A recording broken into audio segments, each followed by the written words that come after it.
Hearing me? I brought my tissue because I started crying already.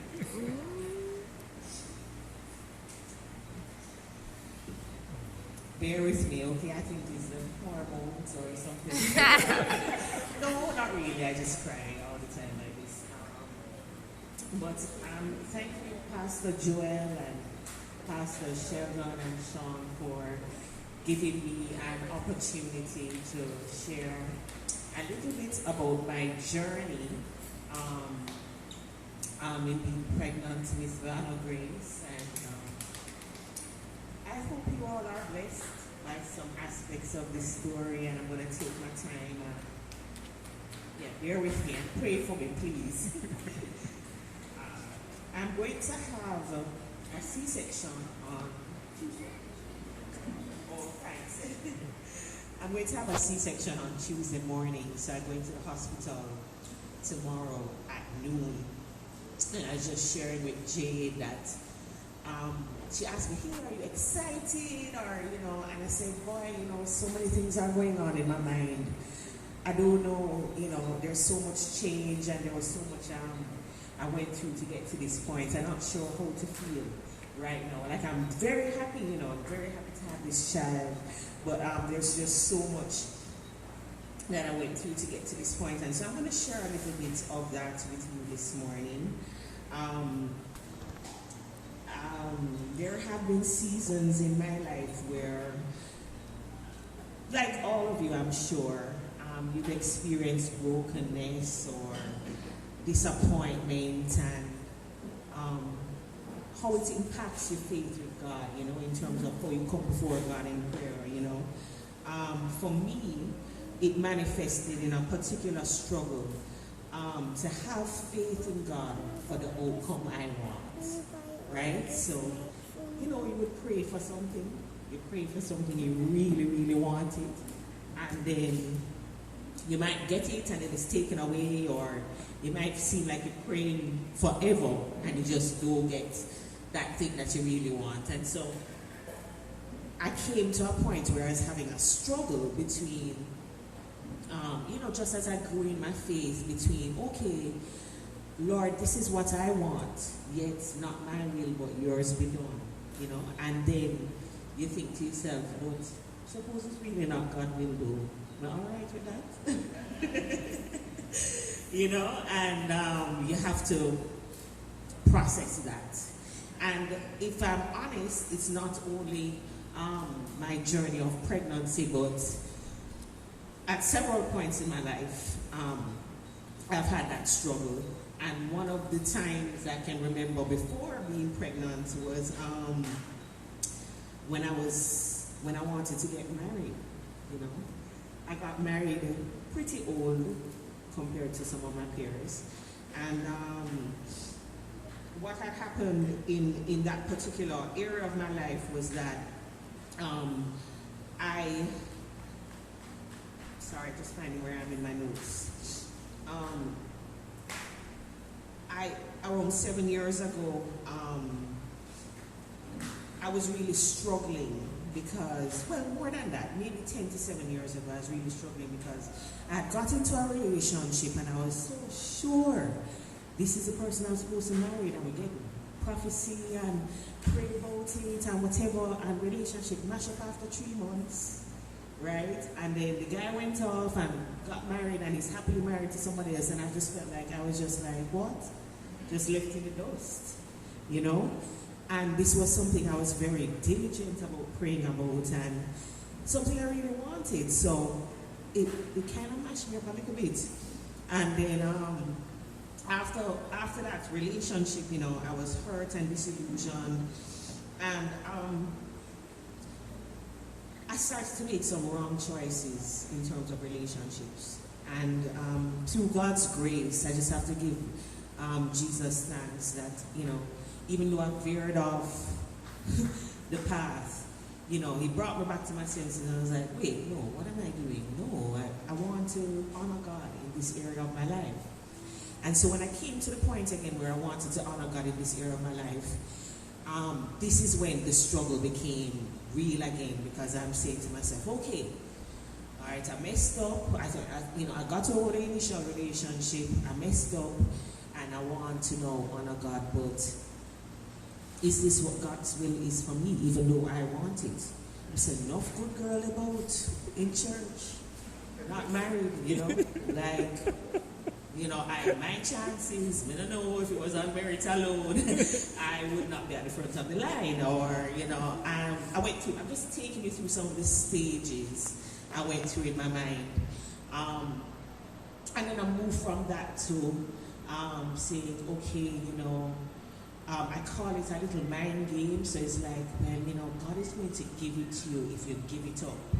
So it's like, in my mind, I have to give it up, so I can get it. But then it's like this weird thing. It's like, I'm giving it up so I can get it. So am I really giving it up?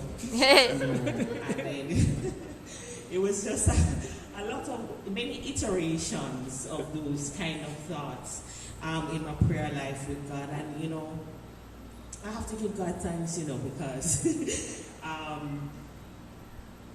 God just patient with me, me coming to Him throughout all those stages, and Him bringing different persons in my life and different material for me to read so that I could grow and mature in my understanding of Him and His love for me, and the fact that He can handle, all these weird mental gymnastics I was doing in my head as I come to terms with, Lord, is this your will? This is what I want, but I don't know if it's your will. I don't know how to lay this down. I don't know how to let it go, and I want it so much, sort of thing. But I really came to a point after, many seasons where I can honestly say that I said to the Lord, okay, God, I trust you so much. I trust you so much with my life, that if what you want for me isn't what I want for myself right now, maybe I just believe that is best. And I don't want what I want, I want what you want. And I'm okay if what you want is not me, is me not getting married, I'm really okay with that, I was genuinely okay. And I remember also a freedom to pray for the fact that, hey, sometimes I still want to get married. And I didn't feel like I was betraying that trust that I had in the Lord, even though I was expressing that hope and that faith that, hey, maybe I can have that one day.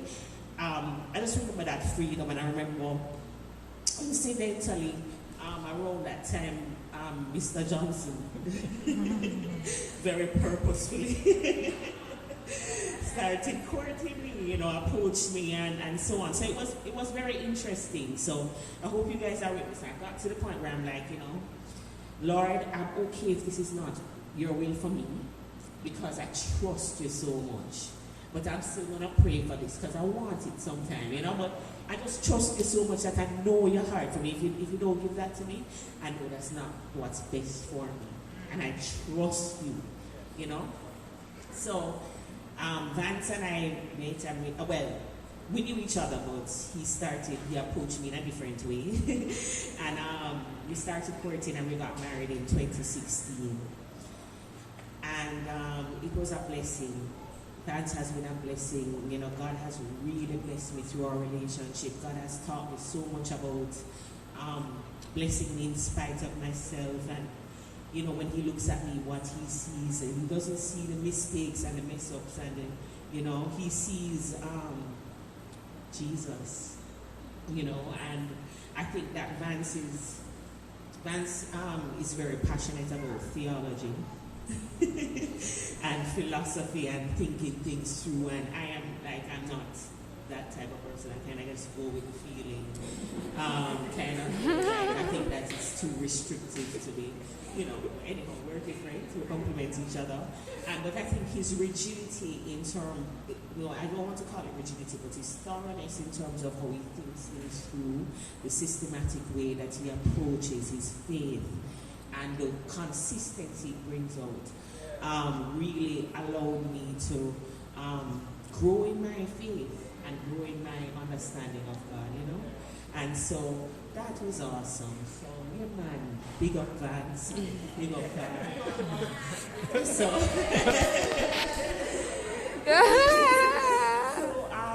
right, so then, after you get married, what's the next question everybody asking? So, when the little one coming along? And as I said, I didn't really get married that young. So, I entered a season where we were trying to get pregnant. I said we got married in 2016 and we were trying to get pregnant. And then, to God be the glory, found out we were pregnant in 2018, And we were so happy and overjoyed, kind of just like, this is just the next step, kind of like, I can't really say I had no worry, fear, fretting or anything like that. It was just, we were just happy, that God had blessed us now at this time. And so the doctor had said to us that we should go and do an ultrasound. And we all put that off, come and say, yeah man, we're good and we're going to be all right and whatever. And then something happened. I think something happened and the doctor said, please go and take your ultrasound. I think you need to go and take your ultrasound now, right now. And I remember the morning, still never had any issues or thoughts or fears at that point. I remember the morning when I was going to take the ultrasound, just oddly, I looked to, I was getting ready and I looked to Vance and I said, Vance, no matter what happens today, our trust and our hope is in God. I was not expecting anything at the ultrasound. I don't even know why I said that to Vance.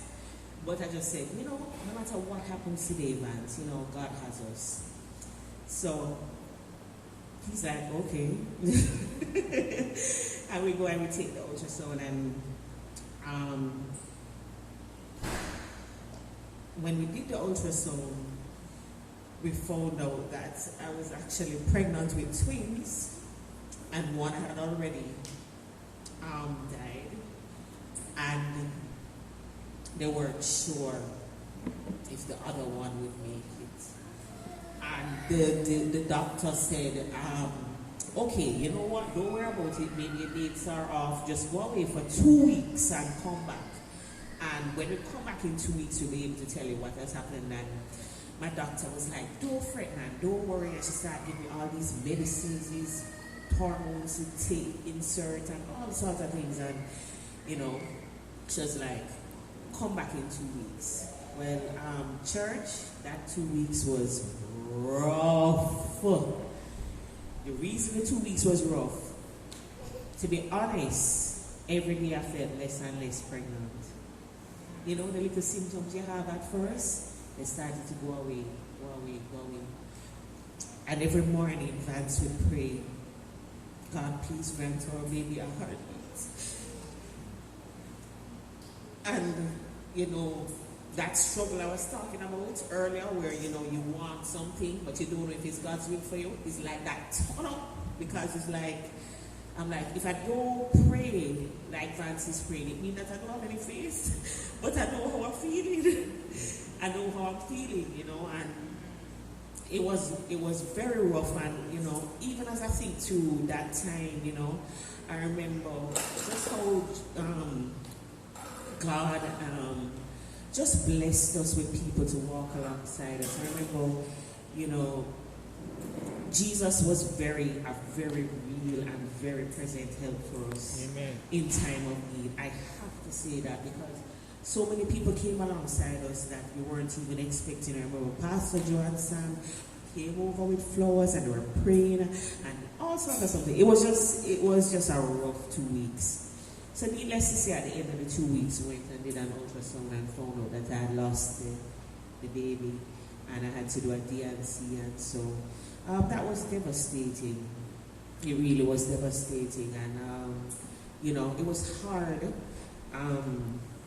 But I think what the loss grew more for me as time progressed. Because, you think when something happens, you think, all right, we'll try again and get pregnant again. And we are trying,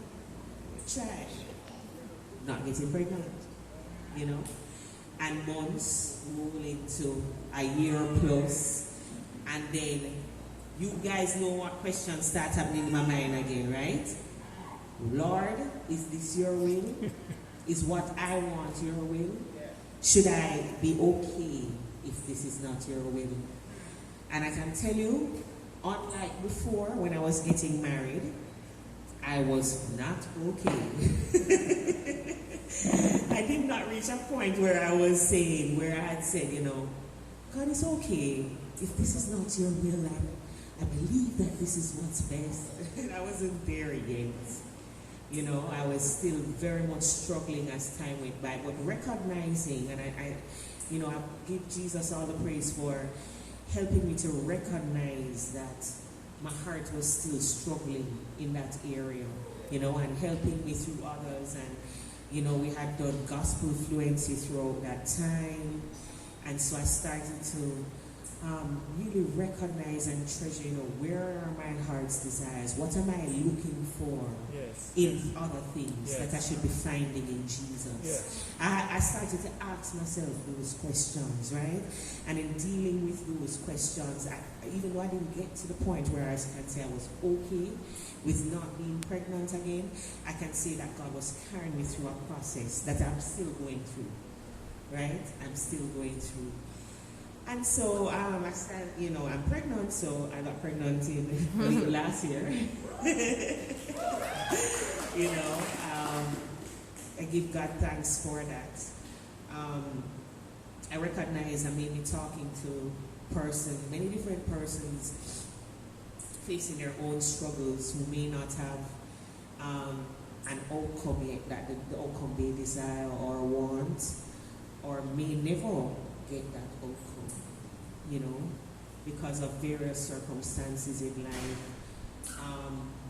But even as I stand here, I just want to share with you and end with, I think, two very important things that I've learned as I go through this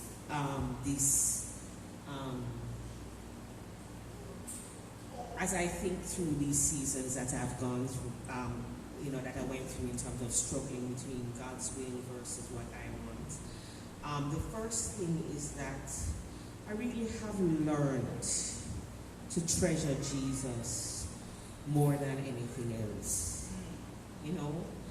I've learned that, as I mentioned, gospel fluency, I recognize that Jesus, God, what God has accomplished through Jesus, and all that means for me means that I have sustaining grace no matter what comes. Yes. Means that I can have something, I have a hope I can rely on. Not because of the good things I've done and everything, any merit on my own, but because of what Jesus did. Because of what Jesus did. And, I give God thanks that, I spoke to Pastor Joel yesterday, and he was just reminding me, Jesus really is at the fore. He's the hero of our story. You'll hear us talk about that. Many times sometimes I will default back into thinking, oh, Jesus is just on the side coming in to help. Ever so often. But the truth of the matter is the real stories about Jesus.